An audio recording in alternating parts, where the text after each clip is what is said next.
So this story comes from a dude who grew up in the East Coast. For some reason, moves to the Southwest and brings his 2 dogs with him, 2 German Shepherds. Ooh. So while they're settling in for the night, he starts putting them to bed. It almost sounds like they're his children. Tucks one of them in. Kisses Him on the forehead, reads him a story. All right, so his 2 German Shepherds, the oldest one is Archer, and the younger one is spelt Nyssa, so I'm just going to call Nissa. So they're getting ready. Nissa? Hey. So they're getting ready for bed, and typically Archer sleeps on the floor in his little doggy bed. There is another doggy bed for Nissa, but Nissa sleeps on the bed with this dude who's telling the story. So before he goes to bed, it's a warm night, so he cracks open the window, leaves it open. There's a screen, so it's not fully open, but just to get some air circulating. And they go to bed. He wakes up in the middle of the night to Nissa, who's sleeping with him, growling. So he gets up, sits up in bed, looks around the room. Everything's normal. He looks down and sees that Archer is gone. So he stands up, and just as he's about to walk out of the room, he notices in the corner of his eye, the window is still open, like he left it. But outside, in the dark, he can see Archer. And Archer is sitting down on its hind legs with its front legs in front of him. And Archer is also growling. So he says to himself, I don't remember leaving Archer out. In fact, I remember putting him to bed. So as he's staring out the window, he's just barely making sense of things and just waking up. Nissa is getting more aggravated and starts barking. So it's the middle of the night. He does have neighbors, but doesn't want them to wake up. So he tries to shut up Nissa and just yells, "Nissa!" And looks back out the window, and Archer's still there.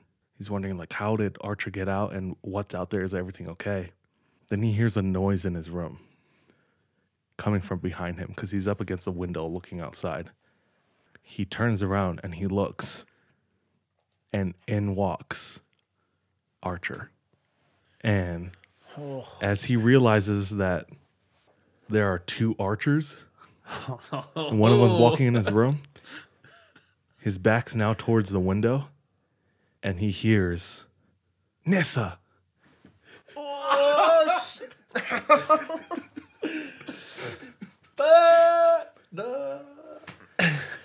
And without hesitating, he grabs Nissa on the bed in one arm and runs towards his bathroom and tells Archer to come with him, and they follow him to the bathroom. And he turns around to close the door, and as he's closing it, he sees that what he once thought was his dog Archer, outside, still outside, but as his eyes are adjusting to the dark a little more now, he can make the shape out a little bit more, and it's crouched in the same dog position, but he can notice that its legs are as long as a human's legs. It's not like dog legs. So it's still just kneeling there, and he shuts the bathroom door and he locks it. And he and his dog stay there for the rest of the night until it's morning, and he doesn't go to sleep. And when it's light out, he cracks his door open and the coast is clear. And he never had that incident again. That was his story of what he thinks was a skinwalker living by himself with his dogs in the Southwest. Like Arizona Southwest, did he say? Or I think Arizona it was. They're notorious for skinny boys. I think I probably would have gone and closed the window instead of locking myself in the bathroom, though. I think he did close the window. I probably omitted that detail out if it was an actual thing. Yeah. But I'm curious what they would have done. Like, if he did close the window and, watched whatever it was outside just to see what it did. Because I feel like I would do that. I would close the window and just watch. Keep eyes on it. Yeah. Yeah, there's almost more fear in like not being able to see what it's doing.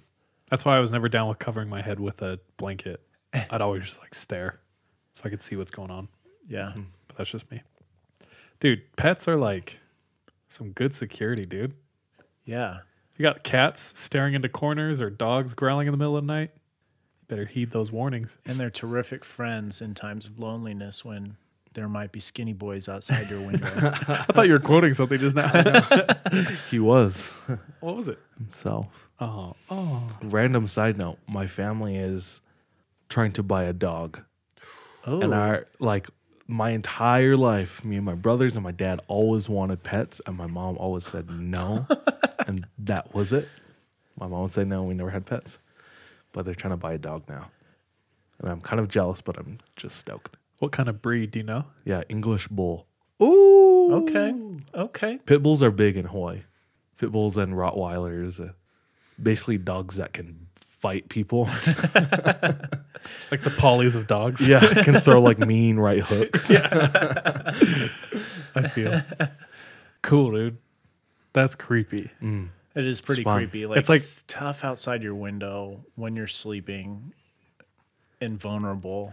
That's like the question we asked in like the last episode. The scariest thing you'd hear in the middle Yeah, of your the night. own voice. Nisa. Bro, you guys already knew that wasn't Archer outside, or did you? I assumed it wasn't, but I was going to ask if the screen was broken if you didn't like say it was or wasn't.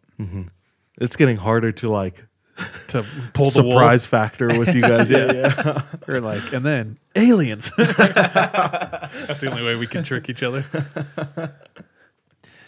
I mean, I had a suspicion, but I was hoping it wasn't. But it was. But it was. But see, the thing that's even scarier is what if it was or you couldn't tell and then Archer comes back inside the room, which is the real Archer? You got to have a code word with your dogs now too. Rough. Come here. Yeah. Just whisper in their ear. That's all I got. I had a really weird urge the other day to record all of my birthmarks and moles and like write down where they are. Just in case, bro. Someone needs to identify my body. I just want them to have like a tool. Is that weird? I think I was sitting in church. I could just see that on some documentary. It's like And this his freak. body couldn't be identified because it was so badly mutilated. Except for that, he kept a detailed journal of all the little, Which led investigators to wonder if he was in fact the killer. ruling this out as a suicide. Yeah. Anyway, that had nothing to do with anything, but thank you for that story.